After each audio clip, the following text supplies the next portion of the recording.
खबर यह है कि रावलपिंडी के इलाके ढोक चौधरिया में टिकटॉक अकाउंट डिलीट ना करने पर बाप ने बेटी को कत्ल कर दिया है। पुलिस ने कत्ल का मुकदमा दर्ज कर लिया है। मजीद इस हवाले से क्या कुछ सामने आया है जानेंगे डॉन न्यूज के नुमाइंदे ताहिर नसीर से। जी ताहिर, बताइएगा। थाना रवात का इलाका है ढोक चौधरी। यहाँ पे टिकटॉक अकाउंट डिलीट ना करने के ऊपर बाप ने गैरत के नाम पर बेटी को कत्ल कर दिया है। रवात पुलिस ने हेड कांस्टेबल शहबाज अंजुम कियाली की मदद में कत्ल का मुकदमा दर्ज कर दिया है। मुकदमा मतन में ये कहा गया है कि मुलजिम इखलाक ने बेटी महक शहजादी को मोबाइल से टिकटॉक अकाउंट डिलीट करने का कहा। बेटी ने अकाउंट डिलीट ना किया।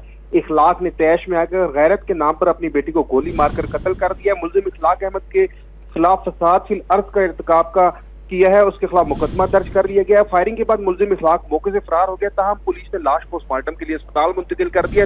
मुलजिम इखलाक की गिरफ्तारी के लिए छापे मारे जा रहे हैं। जी बहुत शुक्रिया आपका ताहिर, तफसीली तौर पर आगाह करने के लिए।